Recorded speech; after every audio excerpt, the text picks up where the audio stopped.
Hi there. Today is September 9th, 2020. It's been a little while since I've done a center update. In fact, almost a little more than 2 months. So this is our center update for September. And basically the center update is just to let you know what's going on with the minister and what's happening as far as our progress toward mission-centric.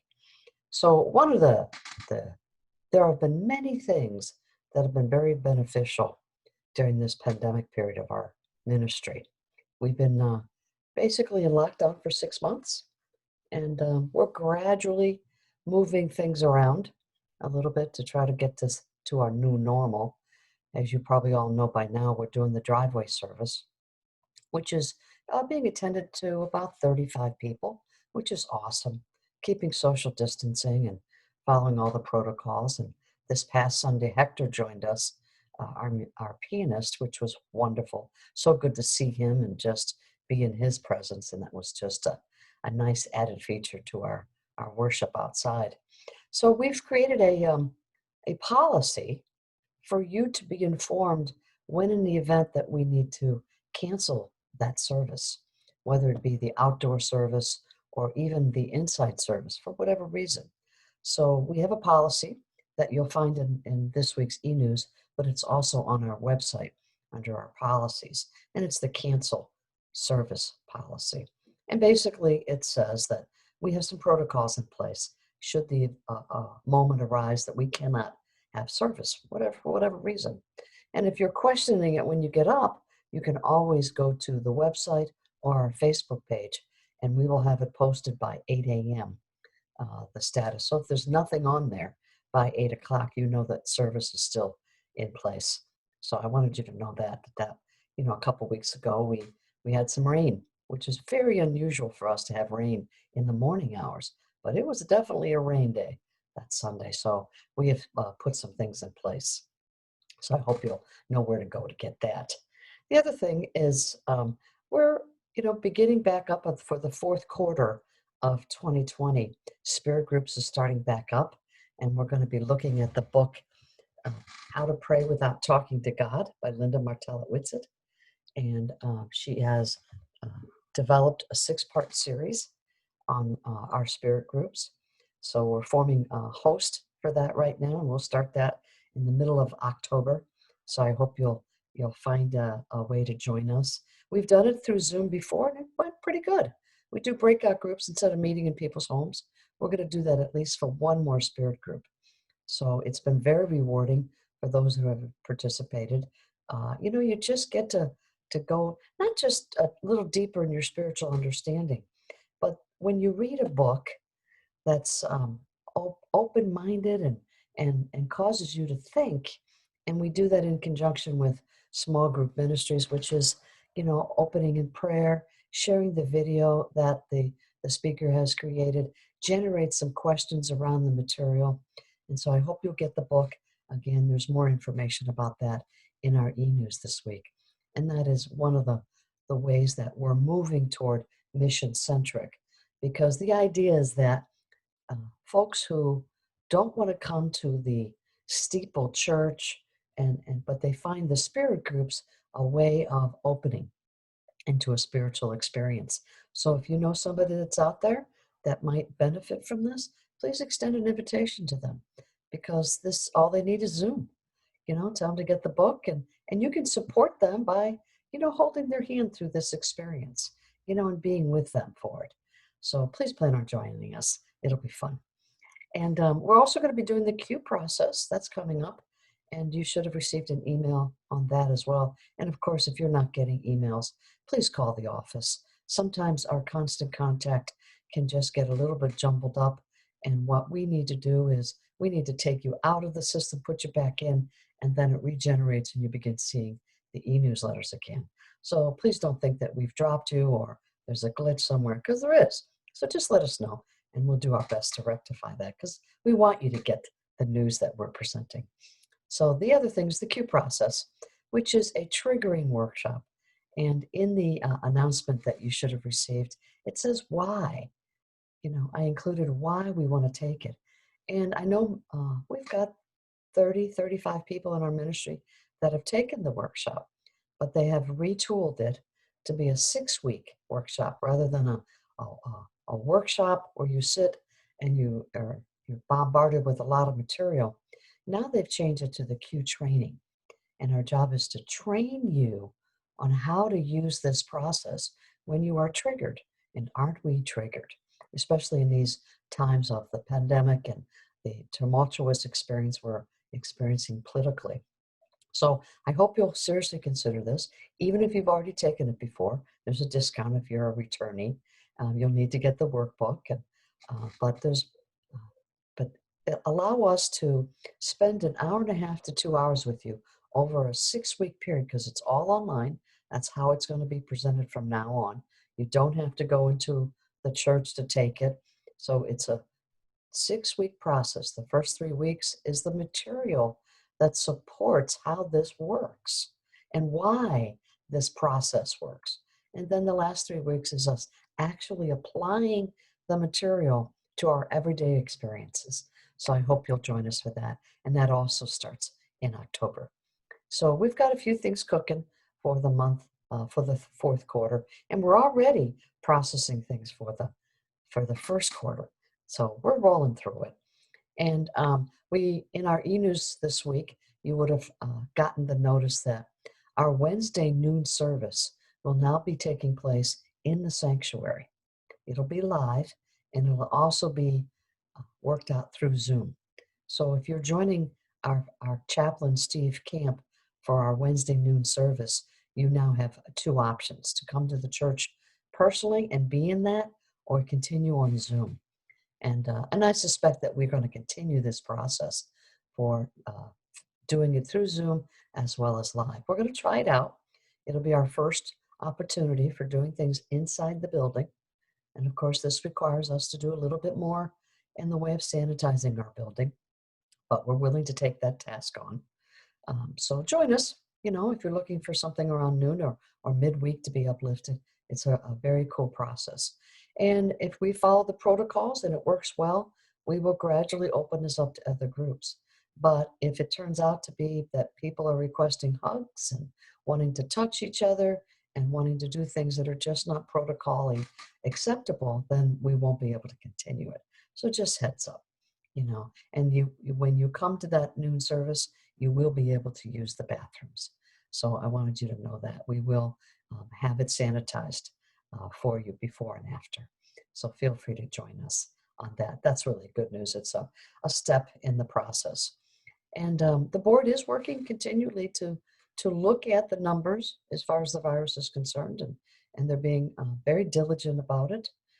And we will know when the right time is to fully open up and under what conditions. So more to come for that, but I can tell you it won't happen in the month of September. And speaking of September, I'm gone for the next 3 Sundays, and it's in my contract to have the whole month of September off, as well as the 5th Sunday of every month. And during this pandemic, I've been holding back on taking any kind of that time off, but we're very stable right now and doing well. We can always use your gifts and love offerings, but we're doing, relatively speaking, well. And so so I'm planning on taking some time off, and I have 2 weeks off in November as well. So and we have a wonderful guest speaking coming in. 2 of our licensed teachers will be doing the services, as well as a guest speaker. So I hope you'll join us. And we're doing that in the parking lot. Bring your chairs and follow protocol and join us. And speaking of the parking lot service, I just wanted to let you know that it's a short and sweet service. It's 30 minutes. So you can come, of course, early, set up your chair. And we have a pretty good area around the front entrance of the church that is very inviting. We've done a lot of yard work around that, and it's looking very, very good. So do come out and take a look at that. But during that, we do a song. Donna sings a song for us, our music director. We do a meditation, we do a talk, and then we move into prayer for protection and the peace song. So feel free to please join us. Even though I'm out of town, we have wonderful, wonderful talks coming your way. So please join us. And of course, it's recorded, and you can watch it on a YouTube channel. And so with that in mind, we've got some wonderful activities planned. In addition, we've got the book study that's taking place with our licensed teacher, Denny, and that starts this week. So please do join her. I'm hearing only good things about the book that she wants to share with you. So please just jump in on that. Always good. And of course, it's via Zoom on Thursdays. So take a look at our e-news for when that takes place. I think that's all for now. And the last thing, as far as what have we been doing to move us into mission-centric? And that'll be my last point on this update. And that is two things. One, when I get back, beginning of October, I'm going to be doing some Zoom interviews with some of you folks whose lives have actually been transformed during this pandemic. We've moved away from this notion that transformation takes place in a lot of different ways. And so I'm going to be inviting some of you because the 7 a.m. class, for example, the 7 a.m. daily word, we'll be continuing that, probably continuing even after our doors open up. For those that attend, that 7 a.m. has been a wonderful experience of beginning the day with prayer. Not just talking that you're going to do it, but actually doing it. And it's not a lot of effort. You have to get up, but you connect through Zoom.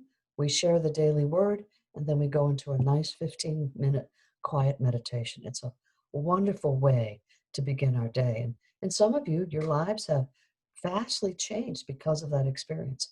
And so I'm going to be reaching out to you to do some interviews about that. And the other thing that we're doing, which just ended, that ended yesterday, the 8th, we will resume it after the first of the year. And that is the Sunday discussion group for our Sunday message, Sunday Message Group, SMG. And so we'll resume that. And we've had, 6, 8, 9, 10 people join us, and it's been very rewarding for those that have attended. It's a way of really moving that Sunday message into a place in your consciousness where you can remember it, take the action, remember the homework, and move through the experience of what's being shared as part of our Sunday message. So we'll be resuming that at a later date, sometime in the future. But I'll be interviewing some of those folks for their transformational experience as well. So lots of things going on. We're continuing the Friday happy hour. It's been a wonderful opportunity to get to know other people in the ministry. And what we've discovered is that although we have fellowship on Sundays in our narthex, before the pandemic, there's no little table discussion. It's a full-blown discussion with everybody present about just innocuous things about in our lives. But we've really come to know each other in a way that Sunday community service would have never provided. So it's another great way to connect with our ministry. So of course, and we will continue that certainly through September and probably into October, and we'll see where that lends us. The other thing we're doing through this mission-centric, besides the connection feel, and making it not about the minister, but about our community in our quest to become more ownership, more centered on a transformational experience that we see in ourselves and we see in others in the ministry by our activities, by our growth, by our communion. And so in this process, that's why spirit groups and the Q process are two of those things that allow that to happen. And the other part is the board has worked diligently for months now in creating a whole nother way to look at the board's responsibilities. When you become a board member, there's things that you were counted on. And so they have worked very hard to put in writing what each position is being counted on. And that's our first step into moving into genuine ownership of our ministry. And so more of that will be shared with the congregation in the ensuing weeks. And our next step after that is to look at how do we appraise each other? How do we evaluate each other in what we've been counted on? And so we can't do that until we know what it is we've said yes to. And so that process is all unveiling, and we're starting it at the board level. And our next process with that is to do self-evaluations, not like we've been taught in the corporate world, but in an arena of, I said yes to this, and now how did I do? What areas do I need to take a look at? Because I said yes, but it didn't get done, or I said yes to this and it got done. Lots of good things with that. And then I will begin starting that process with the staff. Anybody that's on our payroll will go through that job description process and then the appraisal evaluation process. So we're working behind the scenes in our mission-centric objectives. You may not see it, but it is absolutely happening, even in the midst of this pandemic. It slowed us down a little bit as far as mission-centric, but we're moving through it.